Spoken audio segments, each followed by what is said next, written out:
Tema kita adalah tentang kepada siapakah kita berguru. Orang sering menyebutnya mursyid, murabbi, kiai, ya, pembimbing rohani. Siapakah karakter pembimbing rohani yang ideal? Guru banyak, tapi yang bisa menghantarkan kita kepada Allah itu tidak banyak. Maka beliau memberikan rumusannya minimal ada 2. Jadi banyak kriteria guru yang bisa membuat kita menjadi wasil ilallah, sampai ke hadirat Allah subhanahu wa ta'ala. Sampai itu bukan berarti kita pindah-pindah. Allah itu kan maha dekat. Guru yang begini bisa menghidupkan kalbu kita sehingga merasakan kedekatan dengan Allah subhanahu wa ta'ala. Siapakah orangnya? Imam Nata'illah Sekandari qaddasallahu sirrahu yaqul la tashab, janganlah engkau bersuhbah, berguru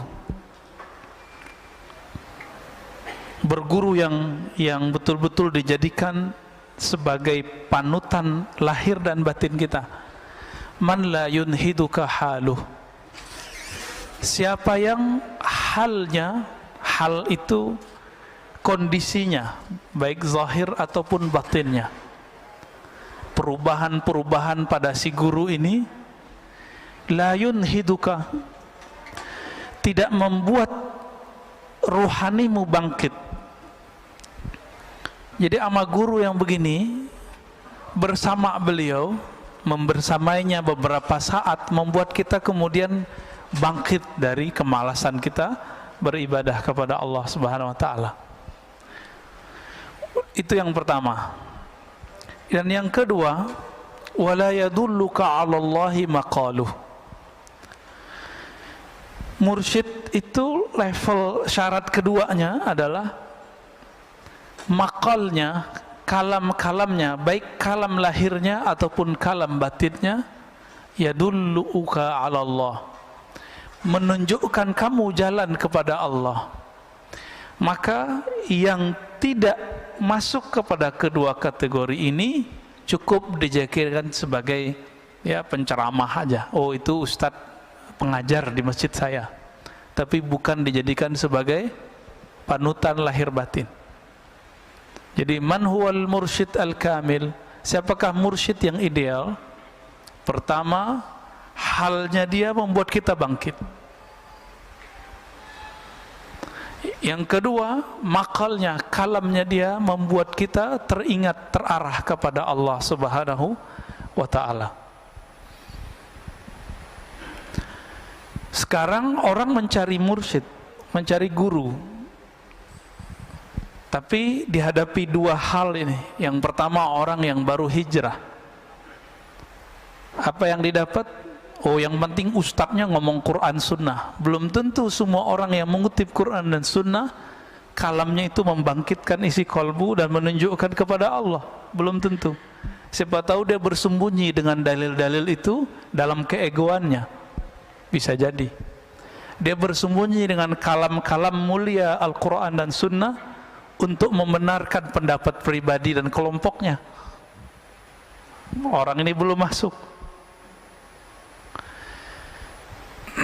Ada juga yang halnya itu dibuat-buat, dibuat-buat nangis, dibuat-buat kayak tawadu, penampilannya juga nggak natural, ya.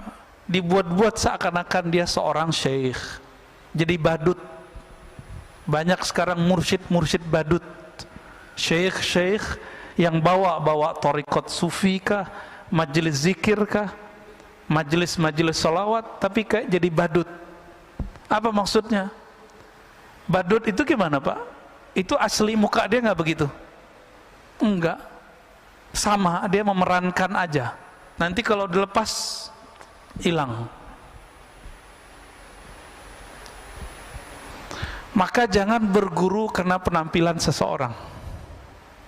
Bergurulah karena hal ruhaninya. Hal ini pemberian dari Allah subhanahu wa ta'ala. Jadi nggak bisa dibuat-buat, Pak. Nggak bisa dibuat-buat nangis, nggak bisa dibuat-buat tersentuh, nggak bisa. Emang dari sononya sudah begitu.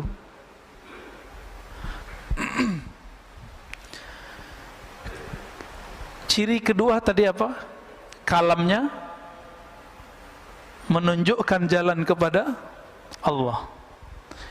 Mungkin gak orang yang belum merasakan kehadiran Allah di kolbunya lalu bisa mengajak orang merasakan Allah? Mungkinkah orang belum tahu jalan ke Jogja terus ngajak kita ke Jogja? Sama-sama pakai GPS, nanti di Cilacap tersesat semua, Pak. Ini banyak kejadian-kejadian begitu. Gak tahu jalan kepada Allah, ngajak orang kepada Allah. Ayatnya sahih, pasti sahih. Wa man ahsanu qawlan mimman da'a ilallah. Siapakah yang lebih baik daripada orang yang mengajak kepada Allah? Lah Allahnya dia nggak ngerti.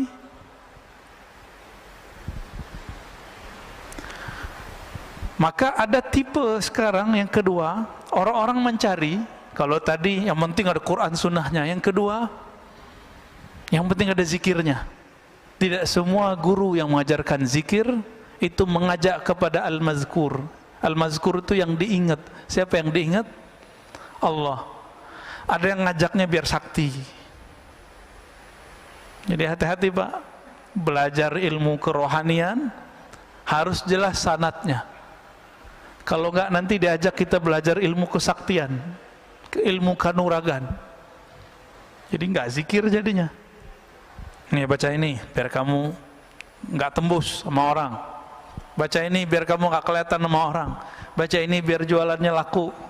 Baca ini supaya semuanya agar sampai kepada maksud diri bukan kepada Allah Subhanahu wa ta'ala.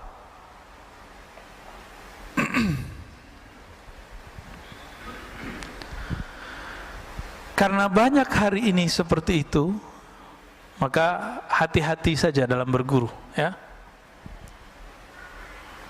Jadi apa ciri mursyid?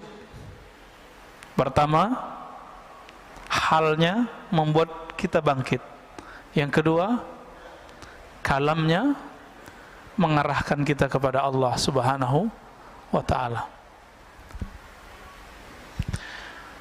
Hikmah yang berikut, ya, kita nggak usah panjang-panjang di situ. Rubbama kunta musian fa'arakal ihsan suhbatuk man huwa aswa'u halan mink. Ini sudah ganti topik. Ada kalanya seseorang itu dia sebenarnya kualitasnya lagi buruk, orangnya lagi nggak bagus, amalnya tidak bagus, amalnya tidak maksimal. Tapi karena dia berteman dengan orang-orang yang lebih buruk daripadanya, atau berguru kepada orang yang di bawah standar ruhaninya, fa'arakal ihsan, maka engkau merasa dirimu lebih baik. Ya daripada si Anu gitu. Maka masih ingat nggak ketika dulu ada orang yang membunuh 99 orang lalu bertambah dengan membunuh seorang ulama? Masih ingat? Apa pesan seorang wali? Jadi yang pertama yang dia bunuh itu ulama, itu bukan ulama wali, dia cuma ulama zahir. Sedangkan yang kedua yang dia temui itu ulama wali, wali Allah, kalbunya. Maka kata si wali ini, jika kamu mau tobat, maka tinggalkan kampungmu. Karena kampung dia ini punya komunitas yang akhlaknya begitu semua. Jika dia balik kepada mereka, dia akan merasa biasa. Wah, di sini mah biasa bunuh orang. Disuruh dia keluar, itu maksudnya. Maka Bapak selamatkan Allah, kalau ada orang kecanduan narkoba, udah diterapi, udah di segala macam. Tapi kalau dia kembali ke komunitasnya, baik komunitas online ataupun offline-nya, nanti dia akan kembali ke masa lalunya. Jadi caranya gimana? Dia harus ganti nomor, ganti komunitas. Karena sekarang komunitas itu nggak komunitas fisik, sudah ada semua dalam genggaman handphone. Jadi harus ganti nomor itu orang, ya. Jadi kalau ada keluarganya yang kena, nggak cukup dibawa ke tempat terapi narkoba, nggak cukup. Putus komunikasi dia dengan sebelumnya, dia menjadi orang baru. Nah, ini yang terjadi pada zaman Bani Israel dan hadisnya sahih. Maka Imam Asy-Syarqawi mengatakan, suhbatu man huwa dunak dararun mahdun. Engkau berteman, bahkan berguru kepada orang yang lebih buruk halnya daripada kamu, dararun mahdun. Ini adalah kemudaratan murni. Li'annaha tughti anka uyubak. Karena itu membuat kamu merasa aibmu tertutupi, wa tubayyin laka kamaluk, dan membuat kamu merasa sempurna. Nah, ini bahayanya. Jadi kalau kita berteman, punya komunitas yang buruk, kita akan merasa jadi orang terbaik di antara orang yang buruk. Mau Pak? Menjadi yang terbaik di antara orang-orang yang buruk. Nauzubillah min dzalik. Maka berguru ini ada dua macam dalam kitab. Suhbatul iradah, kemudian suhbatul tabarruk. Berguru itu ada dua. Berguru kita ingin jadi muridnya, namanya suhbatul iradah, suhbat iradah. Berguru kita pengen jadi muridnya. Kalau murid patuh nggak sama gurunya? Kalau kita punya guru di sekolah, ada tugas nggak? Ada PR nggak? Ada. Ada jam tertentu kita kemudian membangun komunikasi dengannya. Itu guru yang sudah kita jadikan sebagai suhbatul iradah.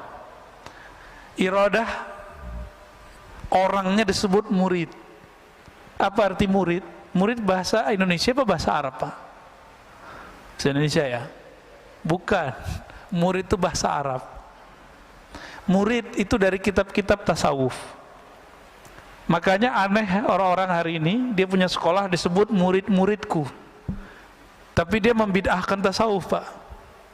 Padahal istilah murid itu dibawa oleh ulama kita dulu dari tanah Arab, dari Gujarat, dari mana-mana, dari Samarkand, masuk ke negeri ini, mereka menjadi mursyid, jadi guru. Orang-orang yang belajar kepada beliau disebut dengan murid. Suhbatul murid. Datang Maulana Ibrahim As-Samarkandi ke Indonesia. Pertama ke Campa, kemudian ke Palembang, lalu beliau ke Makassar, terus beliau ke Tuban. Itu orang-orang yang ditemuinya itu jadi muridnya. Jadi muridnya. Maka sekarang kita lihat keturunan Arab di Indonesia minimal ada 2 gelombang besar. Pertama gelombang awal ya, tahun 1300-an, tahun 1400-an. Itu Syekh Ibrahim As-Samarkandi di Tuban. Anaknya Sunan Ampel. Ya, Sunan Ampel itu anaknya beliau. Itu bukan orang Indonesia, Pak. Orang Samarkand, lama di Gujarat, berguru di Hadramaut, keturunan Rasulullah sallallahu alaihi wasallam. Jadi yang mengislamkan negeri ini itu zuriat Nabi. Cuma sayangnya generasi kedua Hadramaut baru, jadi boleh disebut Hadarim al-Jadidah. Kalau yang pertama Al-Qadimah.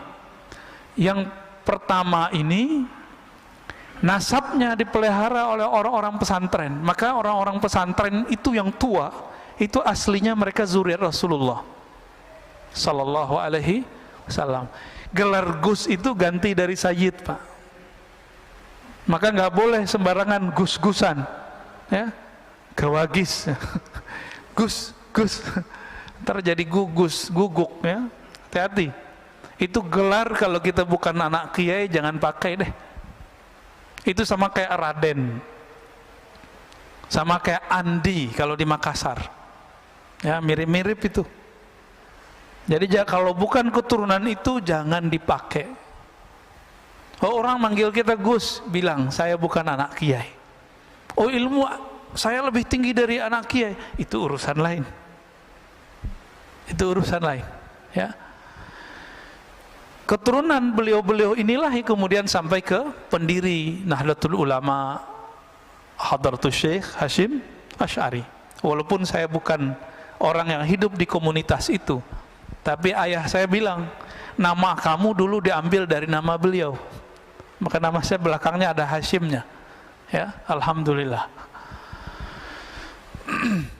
Itu semua keturunan dari sana, Pak. Keturunan Syekh Ibrahim As-Samarqandi, ya. Nanti turunnya ke Sunan Ampel ke Sunan Bonang, terus sudah kemana-mana, baik muridnya ataupun keturunan nasabnya. Yang belakangan ini karena komunitasnya lebih kuat, ilmu sanadnya lebih kuat, ilmu nasabnya lebih bagus. Akhirnya nasabnya dijaga dalam nama Rabithah Alawiyah.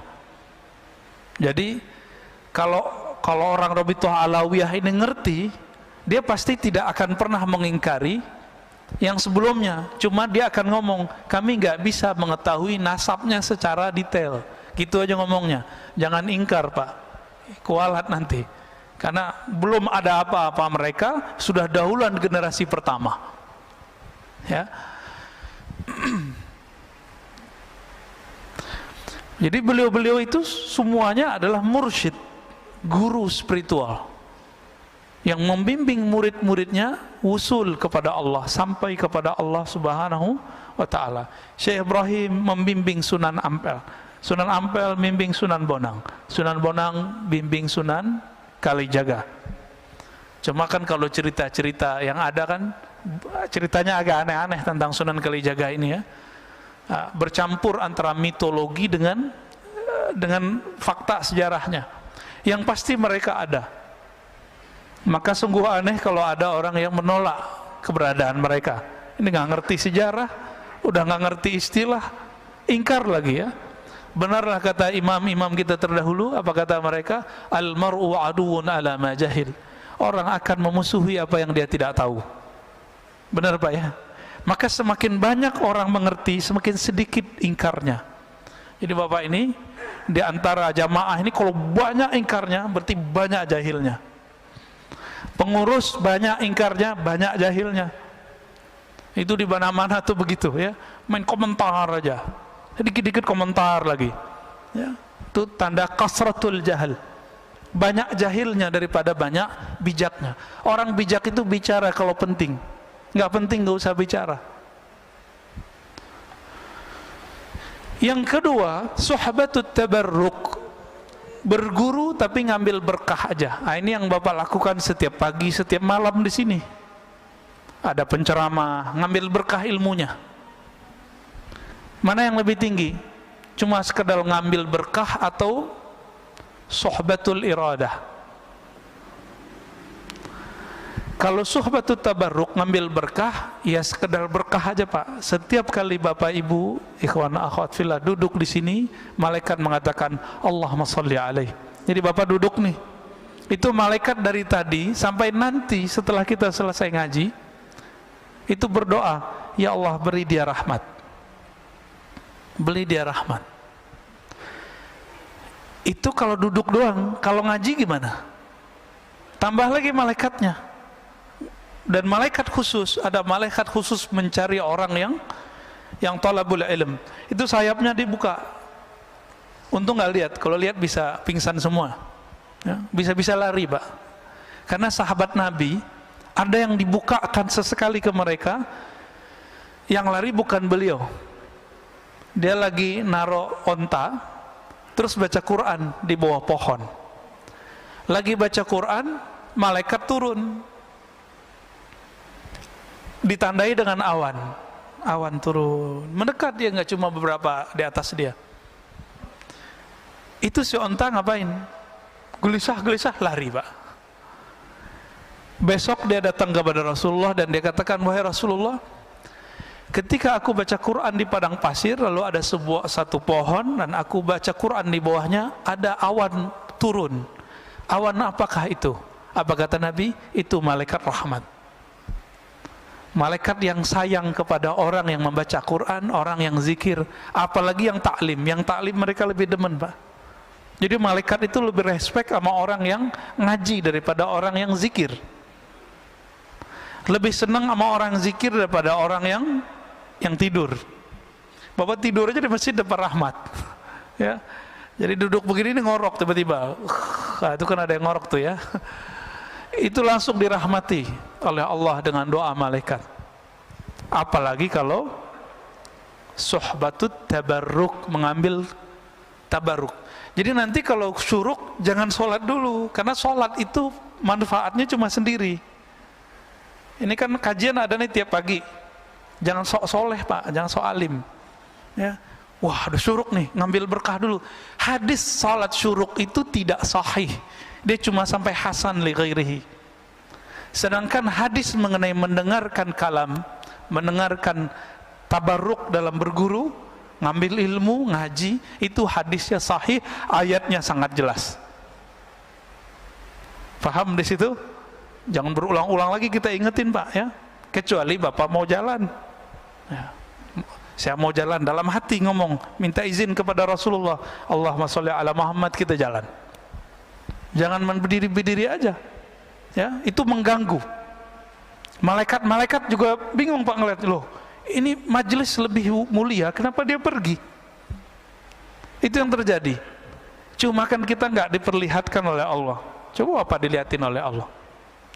Suatu kali ada muridnya Imam Malik. Imam Malik ini kan ngajar di Masjid Nabawi. Mereka di sana sampai sekarang masih berlaku. Habis azan itu masih taklim, benar nggak? Habis azan masih taklim, Mbak Ana, 15 menit sampai 20 menit. Kita berapa menit? Habis azan berapa menit? 10 ya. Maka kita buru-buru ya. Ini aja masih ramai pak. Coba kalau dikasih 15 menit, oh lebih ramai lagi kayaknya ke belakang. Ada beberapa masjid itu 20 menit saya lihat. Tapi ya ada jamaah yang nggak ngerti, protes juga. Giliran di Mekah nggak berani protes dia Masjidil Haram ya. Imam Malik ba'da azan itu nggak sholat sunat beberapa kali kalau lagi taklim. Beliau lanjutkan taklimnya. Seorang murid masukin kitabnya ke dalam tasnya, masukin. Dibiarin aja Imam Malik. Udah selesai dia mau berdiri, Imam Malik nanya, ya gulam, hai bocah, kemana engkau? Apa kata orang ini? Wahai tuan guru, Imam Malik ya, aku hendak sholat sunat. Kata Imam Malik, apa hukumnya sholat sunat? Namanya sholat sunat. Sholat sunat rawatib hukumnya apa?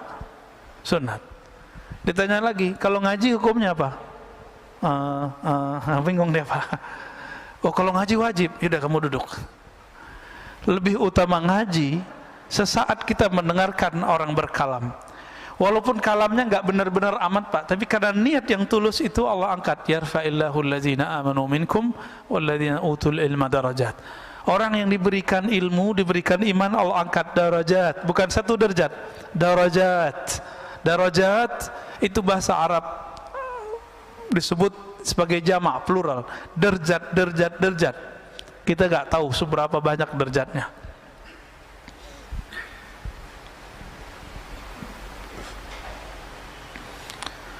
Nah, kebanyakan kita baru berguru sebatas suhbatut tabarruk, berguru ngambil berkah. Bener ya? Belum ketemu kan guru yang ngasih PR zikir? Paling cuma beberapa orang. Belum ketemu guru yang bilang kamu latihan seharinya segini ya. Namanya berguru. Oh nanti muncul orang-orang yang nggak mengerti bab ini terus bilang, lo nggak boleh zikir pakai hitung-hitungan. Lo orang ini lagi jadi murid. Kalau lagi jadi murid suka-suka gurunya. Coba bapak anaknya sekolah nggak? Mana dalilnya? Suruh nulis 1 halaman. Ada nggak? Nggak ada kan? Sekarang dalilnya apa? Anak sekolahnya nonton YouTube. Tontonlah YouTube dengan link ini kan. Mana dalilnya? Kenapa itu dibolehkan? Tapi giliran ahli kolbu punya murid nggak boleh menata sebuah kurikulum. Jadi kalau nanti berguru kepada ahli kolbu, ahli zikir, pasti nanti dikasih kurikulum zikirnya. Beruntung bapak kalau sudah punya guru begitu. Jarang pak orang berguru begitu. Ini kita lihat nih di antara bapak paling cuma 10% yang sudah punya guru suhbatul iradah. Makanya kalau diam itu masih bingung mau nggak baca apa ya. Ini bukan case di sini Pak, case di tanah haram, Haramain, Mekah Madinah. Ya, Bapak coba ingat-ingat waktu di Mekah Madinah, orang pada bengong aja ngeliatin orang lewat, benar nggak? Masuk yang di depan saya banyak yang bengong tuh kalau duduk ngeliatin Ka'bah atau ngeliatin orang lalu lalang kiri kanan gak jelas. Coba kalau dia punya guru, gurunya bilang nanti kalau kamu sampai di haram, bacalah zikir ini. Jadi ada pegangan dia. Tapi karena nggak punya pegangan, nggak punya zikir, apa yang mau dibaca? Kira-kira begitu, ya.